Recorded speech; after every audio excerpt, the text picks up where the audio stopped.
Hey y'all, Rob the American here, and welcome to chapter. Oh no, we're not doing chapters anymore, y'all, because I can't count that high. I can't count past what, 12 or 13 without screwing up. Anyway, welcome to Tales of Manchester and of Watches. Now today we're doing something a little bit different, and instead of me telling you or giving you a hint, I'm going to show you. All right. Now don't worry, I'm not getting naked. I want to gain viewers, not lose them.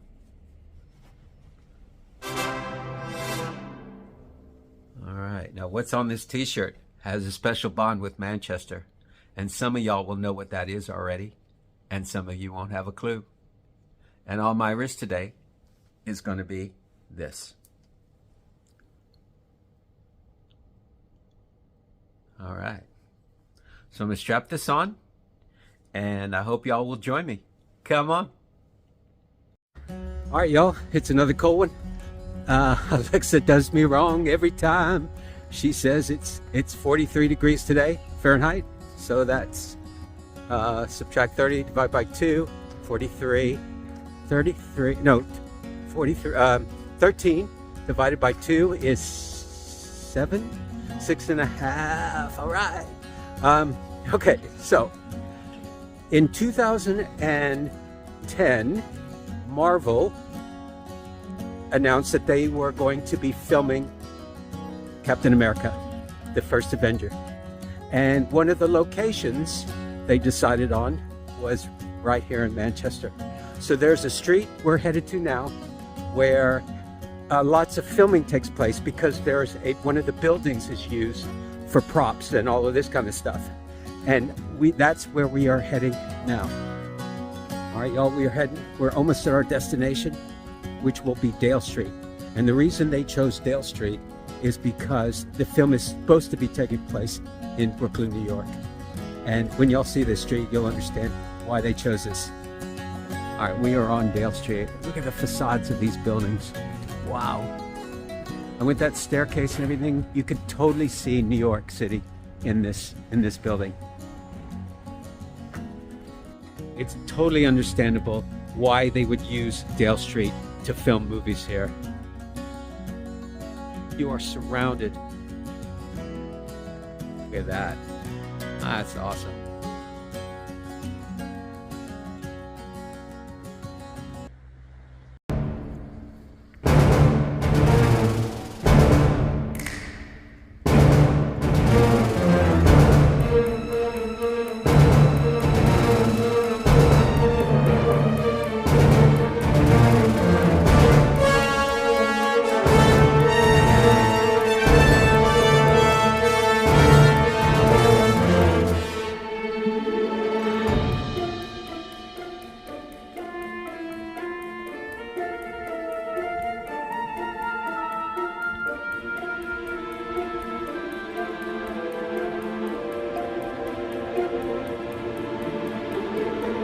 All right, y'all, check out that arch. That is something else. This grand arch was the entrance to the Rochdale Canal Company's warehouses and wharves. The white building next to it were their company offices. Today, this is just a sad car park or parking lot, but back in the day would have been a hive of activity, loading and unloading the ships. And next to the Rochdale Canal offices is this interesting looking modern building. However, this is actually hides the earliest surviving canal warehouse in the city, the Dale Street Warehouse. Let's have a wander on around and I'll show you what I'm talking about. All right, check this out, y'all. Hiding behind is the Dale Street Warehouse, and this is the earliest surviving canal warehouse in the city. Now, they built a modern addition onto it, but this building itself, it dates back to 1806. For many years, this building was a shop, and by 2000 was described as sadly neglected. In 2008, the warehouse was converted to office space and a cafe and renamed Carver's Warehouse. That's the modern addition on the front. All right, now as we go to the back of this building, check out these 4 arches. These were actually 4 boat holes that were incorporated into the original building, which allowed boats to unload their cargoes inside this warehouse. Of course, today they've been filled in our offices, but back in the day, the water would be where I'm standing. How cool is that, y'all? All right, y'all, check that out. Wow. This building was Horrocks' Prudson and Company. It was a textile company based in Preston, originally formed way back in 1791. This was one of their cotton warehouses and was built in 1899. Today, it is known as the Piccadilly Lofts and is all loft apartments. Now, I've been in here. They're really nice. That's a cool building. Wow, look at that. That's awesome. This is the Fred W. Willington building. It was opened in 1913 as Industry House, a manufacturer's agent, and has also been converted into residential apartments. That's awesome. That's a beauty. Wow. And this is the back of the Willington building. It looks completely different than the front. Look at that. It's like two separate buildings. That's super cool. All right, y'all, this is our mystery building on Dale Street. Now, it's only a mystery because I have not been able to find the history of this building, but today it is used for filming movies and TV shows. I happened to catch some workmen that were coming out and asking about it, and they either couldn't or wouldn't tell me about it. All they would tell me was that the guy who owned it, his name was Stephen, and they didn't even know if that was his first or last name. All right, y'all, this is one of my favorite buildings in Manchester. Look at that. That's a wow. This is the Langley building. This terracotta-clad building was built back in 1908. It was originally a mail-order warehouse and newspaper printing office, but was converted into flats in 2006. But the detailing on this building is amazing. Look at that. Wow.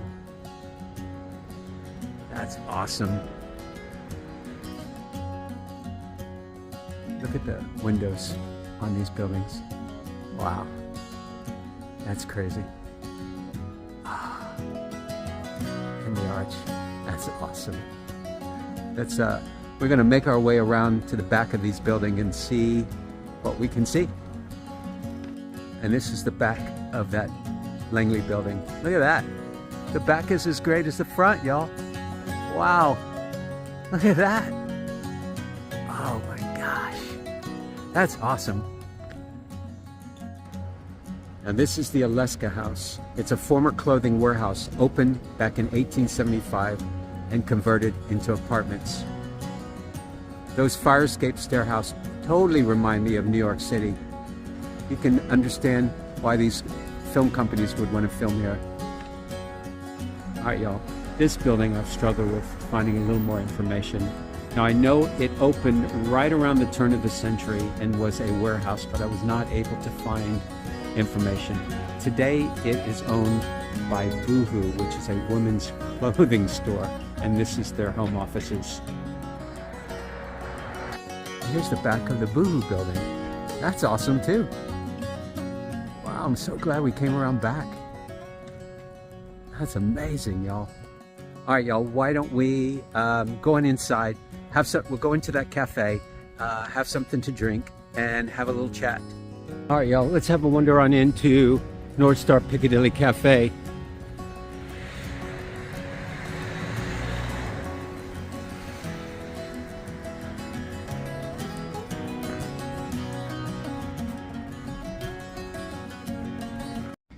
All right, y'all, we've had a seat, we've gotten something to drink, and you might notice this is a little bit different than I usually do.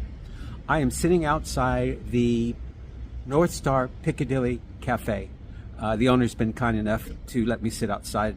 Now it's cold, but hey, for y'all, anything. You can see I'm surrounded by super cool historic buildings. We occasionally see people walking by and traffic going by, but we will soldier on because that's what I do for y'all. And look at this. Oh yeah.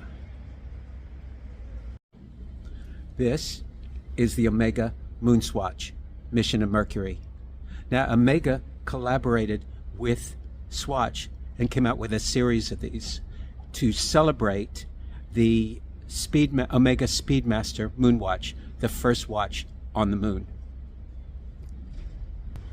They released a whole series of these representing the different moons in our solar system.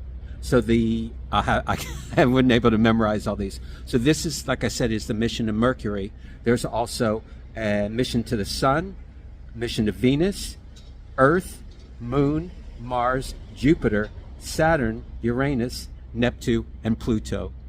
All, I don't even know if Pluto is still a planet. Anyway, they were released 2 summers ago, and you're only able to purchase them at Swatch. You couldn't get them online. You couldn't get them at Omega, only at specific Swatch boutiques. And believe me, y'all, if you know anything about this, they were impossible to get. There were huge lines and people buying them and reselling them on eBay for way over what they sell for retail. Now these retail for just over 200 and something pounds. I forget in dollars. I think it's under $300. Now you will notice, those of you with eagle eye will know that something's different about this mission to Mercury. And what's different is that I've replaced the original strap that came with it. Swatch came out with a Velcro strap, which is blah, blah, blah. So I sent off on Amazon for 10 pounds for this super awesome rubber strap, which I think suits it a lot better. It makes it look a lot better than what it really comes with. So that's a helpful hint for any of y'all interested in these. But they're still hard to get. These are still hard to get. The closest dealer to me is, there was a Swatch pop-up shop in the Trafford Center in Manchester. And every time I go to the Trafford Center, which is every once in a while, I always go straight there and ask. I've always asked them, "Hey, do y'all have the mission to Mercury? Do y'all have the mission to Mercury? Do y'all have the mission to Mercury?" I'm broke as a broken record. And every time they say, "Nope, sorry, sold out. Timing is off." Blah blah blah blah blah. So I went a couple of weeks ago, and I walked over there. Oh, look, big truck. So I walked up to the young man at the Swatch store in the Trafford Center. And I said to him, I said, "Look, I know your answer's already going to be no, but I'm going to ask you anyway." And he started laughing. I'm sure he's heard this a million times. I said, "I am looking for the mission to Mercury." And he looked at me and he does this. And I thought, oh my God. He goes, "We just got a stock in."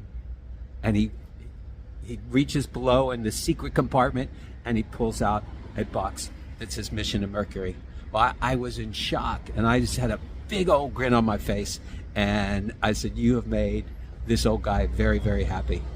And that's what we have today.